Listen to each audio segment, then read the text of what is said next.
본문은 성도들에게 주신 참 제단이 무엇인지라는 것을 말씀하고 있습니다. 우리에게 제단이 있다 이렇게 말씀을 합니다. 10절에 성경에서 제단은 다음과 같습니다. 제단은 하나님께 제물을 바치는 단을 가리키는 것이죠. 그리고 성경에 나오는 최초의 제물을 바친 이야기는 창세기 4장의 가인과 아벨의 이야기가 되겠습니다. 그래서 제단은 인류의 시초부터 인류와 함께 존재해 왔다라고 할 수 있습니다. 노아, 아브라함, 이삭, 야곱을 이어오면서 계속해서 이 제단도 이어져 내려왔습니다. 그리고 모세가 시내산에서 계시를 받아 성막을 만들 때 제단도 함께 만들어서 성막과 함께 존재하게 되었습니다. 제단은 유다 왕국과 흥망성쇠를 함께 했고 본서신이 쓰여질 당시 추후 60년대가 되겠습니다. 이때는 어마어마한 헤롯 성전이 있고 거기에 또 커다란 제단이 있었습니다. 그리고 유대인들은 이 제단에서 화려한 이런 제물을 바치는 이런 예식을 진행하고 있는 상황입니다. 성경에서 제단이라고 할 때는 바로 이 구약에 나오는 제단을 가리키는 의미가 있습니다. 그런데 오늘 본문 말씀에 보면 우리에게도 제단이 있다라고 말합니다. 우리는 좁게는 본 서신의 수신자와 저자와 또 수신자인 유대 성도들을 가리키는 말씀이고, 넓게는 이 자리에 있는 우리 모두를 포함한 모든 예수 믿는 사람들을 가리키는 뜻이 되겠습니다.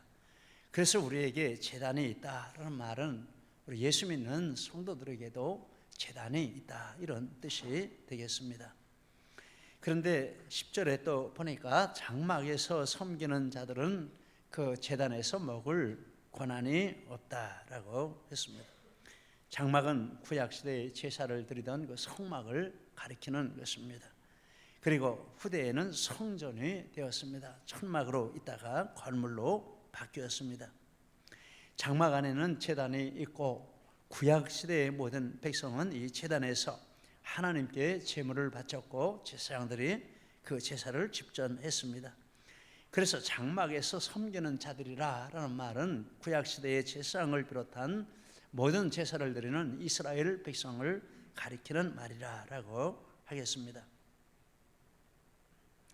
그런데 그 제단에서 먹을 권한이 없다. 그 제단이라고 했습니다. 그 제단은 무엇일까? 10절과 11절을 연결해 보면 이렇게 나옵니다. 우리에게 제단이 있는데 그 다음에 장막에서 섬기는 자들은 그 제단에서 먹을 권한이 없고, 이렇게 하면 우리에게 제단이 있는데 라고 하고 장막에서 섬기는 자들은 그 제단에서 먹을 권한이 없고 하고 이렇게 연결을 시키면 그 제단은 우리에게 있는 제단, 성도들에게 있는 제단에서 장막을 섬기는 자들은 먹을 것이 없다라는 뜻이 되고, 또 10절 중반절 이하에서 장막에서 섬기는 자들은 그 제단에서 먹을 권한이 없나니 이는 죄를 위한 짐승의 피는 11절 대제사장이 가지고 성소에 들어가고 그 육체는 영문 밖에서 불사름이라. 이렇게 연결을 시키면 구약의 제사를 상징하는 것으로 뜻하는 가리키는 것으로 이렇게 볼 수 있습니다. 그래서 두 가지 의미로 해석을 합니다. 그 제단은 구약 시대의 성막에서 드리던 그 제단을 가리킨다 이렇게 보는 해석이 있습니다.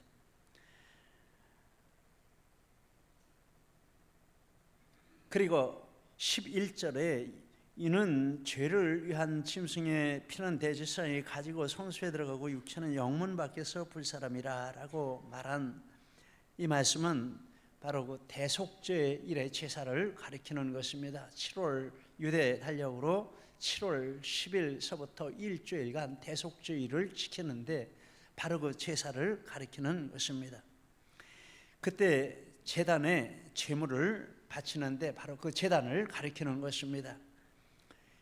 그때 제사를 드릴 때의 방법이 레위기 16장 27절 28절에 나오는데 제가 읽어보겠습니다. 화면 비춰주십시오. 레위기 16장 27절 28절 제가 있습니다. 속죄제 수송아지와 속죄제 염소의 피를 성소로 들여다가 속죄하였은즉 그 가죽과 고기와 똥을 밖으로 내다 불사를 것이요 불사른 자는 그의 옷을 빨고 물로 그의 몸을 씻은 후에 진영에 들어갈지니라. 제물 중에는 어떤 제물은 이렇게 먹는 경우도 어떤 제사에는 있었습니다. 그런데 이 대속죄일의 제사에는 아무것도 먹지 말라라고 이렇게 말씀을 하는 것입니다. 피는 지성소로 가지고 들어가고 그 나머지는 다 영문 밖에 가져다가 불사르라라고 했습니다. 그래서 10절 중반절에서부터 11절은 바로 그 배경을 가지고 하시는 말씀입니다. 다시 읽어보면 장막에서 섬기는 자들은 그 제단에서 먹을 권한이 없나니 이는 죄를 위한 짐승의 피는 대제사장이 가지고 성소에 들어가고 그 육체는 영문 밖에서 불사릅니다. 바로 이 대속죄일의 제사를 가리켜서 하시는 말씀, 그 제단을 말하는 것입니다. 제사를 드린 후에 제물을 먹는 것은 하나님께서 그 제사와 제사 드리는 사람을 받아주시고 즉 죄와 사망에서 구원해 주셨다라는 것을 나타내는 절차입니다. 제사를 드리고 제물을 먹는 것은 중요합니다. 일반 제사에서도 제물을 먹지 않습니까? 그런데 장막에서 섬기는 자들이 그 제단에서 먹을 권한이 없다라는 말씀, 대속죄일의 제사만큼은 절대 음식을 먹지 못한다. 그리고 음식을 먹지 못하는 그것은 죄를 사함하고 하나님과의 참된 교제가 이루어지지 않는다라는 것을 보여주는 것입니다. 그리고 대속죄일의 제사는 구약의 모든 제사를 대표하는 대표적인 제사이기 때문에 대속죄일의 제사에 이와 같이 죄를 사하는 능력이 없다라는 것은 다른 모든 제사도 그러하다라는 것을 상징하고 있는 것입니다. 그래서 구약의 모든 제사의 목적은 제사함이 목적이지만 그러나 실제로는 제사함이 없고 참으로 제사할 분이 오실 것을 보여주는 예표와 그림자 역할을 한다라는 것입니다. 그래서 장막에서 섬기는 자들, 즉 유대 교회에 계속해서 머물러 있는 자들에게는 이 구원이 없다라고 하는 것입니다. 두 번째, 그 제단은 예수 그리스도의 십자가를 의미합니다. 다시 10절을 보시고 이렇게 말합니다. 10절을 보시면 우리에게 제단이 있는데 장막에서 섬기는 자들은 그 제단에서 먹을 권한이 없나니, 그리고 12절로 넘어가면 그러므로 예수도 자기 피로써 백성을 거룩하게 하려고 성문 밖에서 고난을 받으셨느니라. 그래서 그 제단은 이렇게 연결을 하면 예수님의 십자가를 가리키는 것입니다. 그 제단이 우리에게 있다라는 것은 신약의 성도들에게 예수님의 십자가 제단이 있다라는 것입니다. 12절의 말씀이 바로 그 내용입니다. 12절에 그러면은 11절의 대속죄일의 제사와 연결이 됩니다. 11절 12절을 제가 다시 한번 읽습니다. 이는 죄를 위한 짐승의 피는 대제사장이 가지고 성소에 들어가고 그 육체는 영문 밖에서 불사름이라. 그러므로 예수도 자기 피로써 백성을 거룩하게 하려고 성문 밖에서 고난을 받으셨느니라. 이 말씀을 보면 11절과 12절이 연결되는데 특별히 대속죄일의 제사를 예수 그리스도의 십자가가 성취하는 것이다 라는 뜻으로 연결이 됩니다. 11절에 대속죄일의 제사를 말하고 그렇기 때문에 예수님도 자기 피로써 라고 하는 것이 그런 연결성을 보여주고 있습니다. 즉 구약의 대속죄일의 제사는 예수 그리스도의 십자가로 성취되었다라는 말씀입니다. 대속죄일의 제사장이 제물의 피를 가지고 속죄소에 뿌리듯이 예수님이 큰 대제사장으로 자기 피를 가지고 하늘의 지성소에 올라가셔서 뿌리셨다라고 말합니다. 히브리서 4장 14절. 대속죄일에 바쳐진 제물의 피를 속죄소에 뿌린 후에 다른 모든 것은 영문 밖에 내다가 불사른 것처럼 예수님도 예루살렘 성 밖 골고다에서 십자가에 죽으셨다라고 말합니다. 그러므로 예표로서의 구약의 대속죄일이 예수님의 십자가 희생으로 성취되고 실체가 되었습니다. 그런데 장막에서 섬기는 자들, 그 사람들은 제단에서 먹을 권한이 없다라고 또 말합니다. 구약의 대속죄일의 제물도 먹지 못하지만 장막에 머물러 있는 사람들은 이 신약의 대속죄일의 제물도 먹을 수가 없다라는 것입니다. 이 문맥에서 장막에서 섬기는 자들은 예수님에게 오지 않고 유대교에 계속해서 머물러 있는 사람들을 가리키는 말이고, 또 하나는 예수님을 믿다가 지금 유대교로 돌아가려고 하는 이 사람들을 가리키는 말입니다. 구약의 제사는 이렇게 구원의 효력이 없는데 구약의 제사가 상징하는 것을 완성하고 성취한 예수님에게 왔다가 다시 유대교로 돌아가려고 하다니 그거는 말이 안 된다라는 뜻을 말씀을 하는 것입니다. 우리는 이 제단에서 먹을 권한이 있는 것입니다. 예수 믿고 예수님을 의지하여 참 대속과 구원과 제사함과 모든 영적인 축복을 받는 권한을 예수님이 하나님이 우리에게 주신 줄 믿습니다. 할렐루야, 할렐루야, 할렐루야. 우리는 이것을 믿습니다. 그래서 우리에게 있는 제단은 바로 예수 그리스도의 십자가입니다. 그런데 또 하시는 말씀이 여러 다른 교훈에 끌리지 말고 마음은 은혜로서 굳게 하라, 이렇게 말씀을 합니다. 여러 가지 다른 교훈이 있습니다. 그런데 그 교훈에 끌리는 경우가 있다라는 것입니다. 여러 가지 다른 교훈이라는 말은 예수님을 믿는 그것 외에 다른 구원의 길이 있다라고 하는 그런 주장들을 가리키는 것입니다. 여러 가지 다른 교훈 중에 유대인들에게 강력하게 이렇게 영향을 미치는 한 가지가 본문에 나와 있는데 9절에 중반절에 보면 음식으로서 할 것이 아니니 음식으로 말미암아 행한 자는 유익을 얻지 못하였느니라. 즉 유대인들은 어떤 음식을 제사를 드리고 이걸 먹어야 되고 그래야 구원에 참여하고 그거 못 먹으면 구원에 참여하지 못한다, 이런 것이 아주 태어나면서부터 조상대대로 내려오는 습관이었습니다. 이거 안 먹으면 큰일 납니다. 그거 먹어야 구원받습니다, 이런 생각합니다. 그런데 음식을 먹어서 구원받는 것이 아니고 음식을 안 먹어서 구원 못 받는 것이 아니고 재물을 먹고 안 먹고 이것으로 구원받는 것이 아니다라는 것입니다. 지금 성전에 가서 그 예식에 참여하지 못해 마음이 불안하고 두렵습니다. 그런데 그런 것에 매이지 말라, 그런 교훈에 끌리지 말라, 그런 것을 가지고 누가 여러분에게 정죄를 해도 거기에 흔들리지 말라라는 것입니다. 신약 성도들은 이런 규정을 따를 필요가 없습니다. 음식이 거룩하게도 하고 음식이 죄를 짓게도 하는 그런 기준이 아니다라는 것입니다. 우리가 어떤 음식을 먹을 때 먹어야 되느냐 안 먹어야 되느냐 하는 기준은 죄가 되냐 아니냐가 아니라 하나님께 영광이 되냐 아니냐, 이 기준을 가지고 결정을 합니다.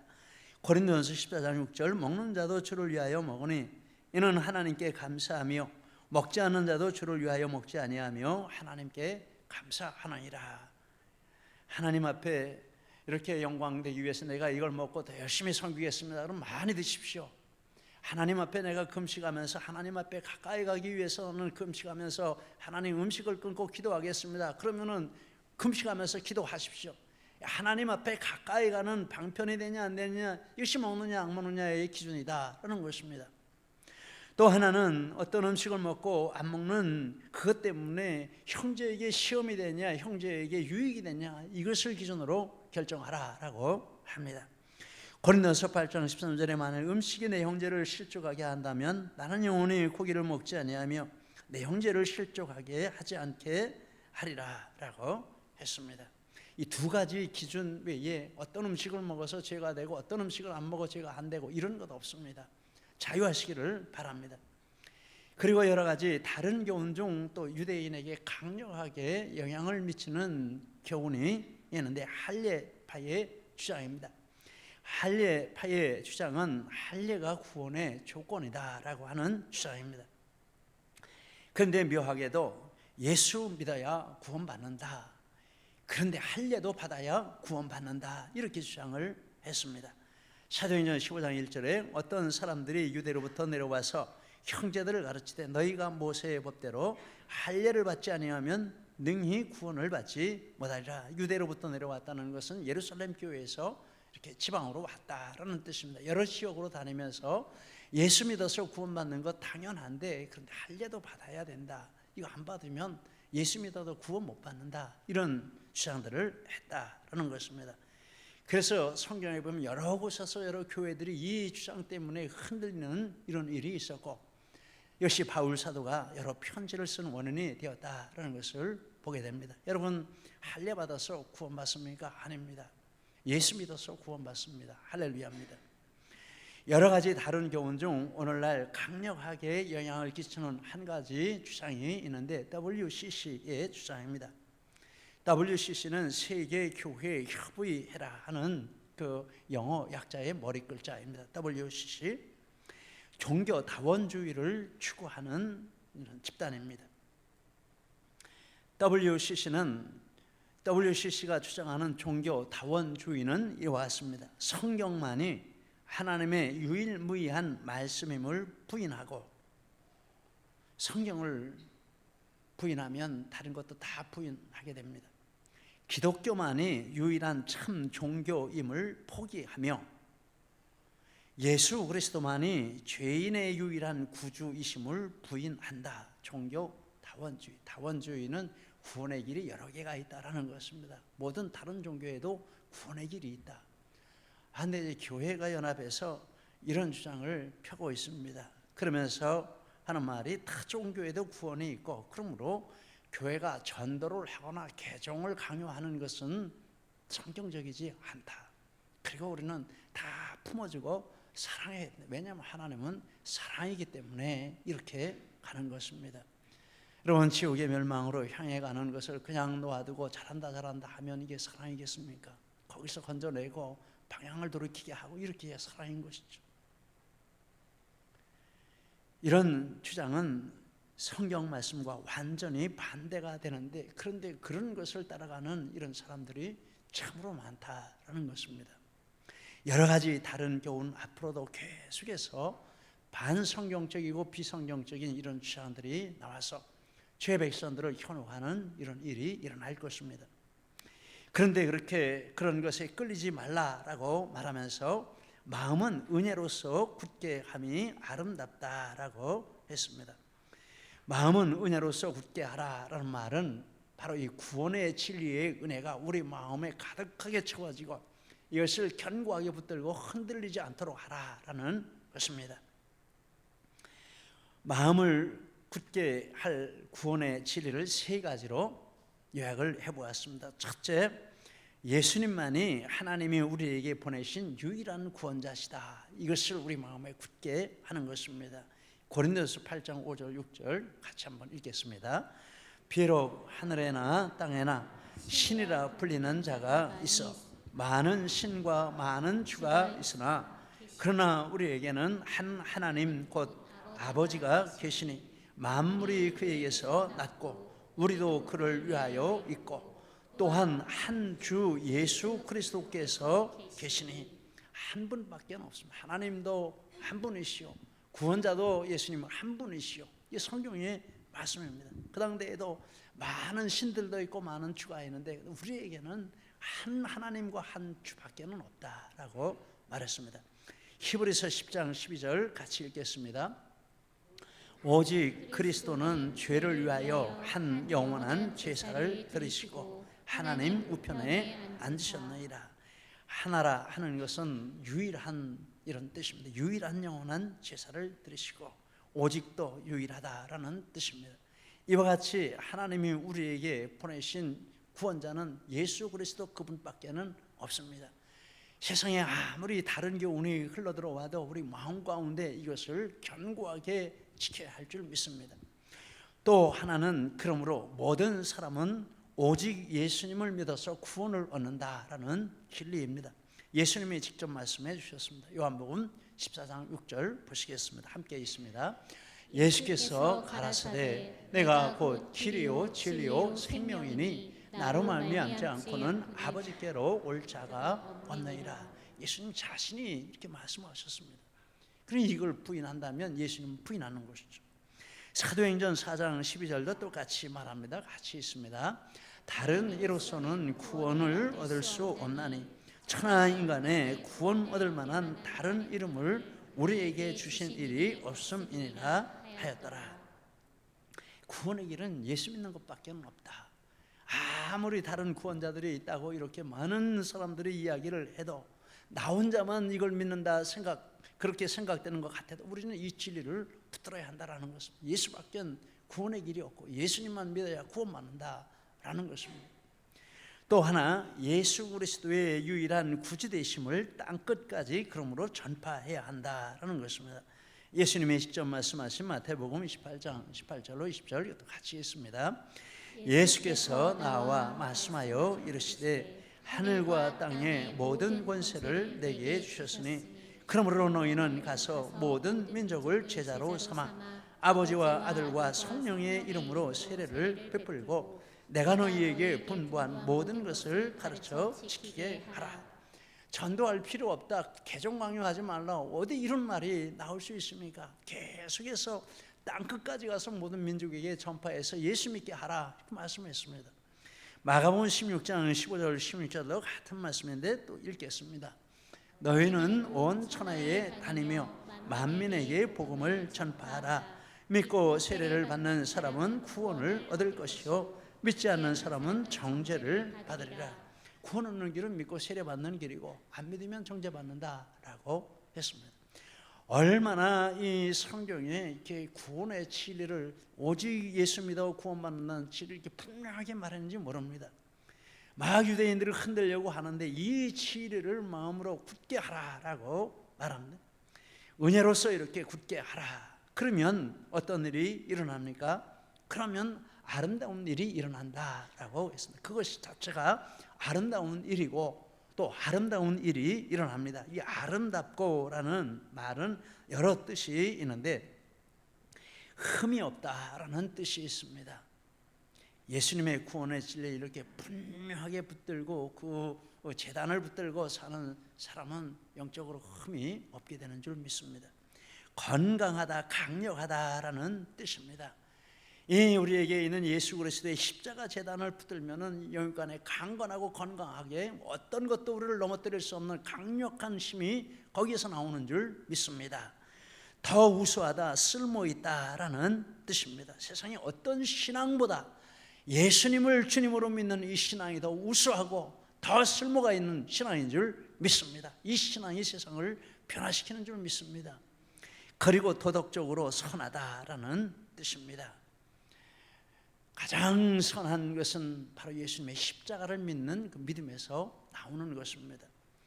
이것은 우리 성경에 보면 알 수 있습니다. 예수님은 이와 같이 모든 것을 완성시키신, 아름다움을 완성시키신 분이십니다. 그럼 아름다우신 분이십니다.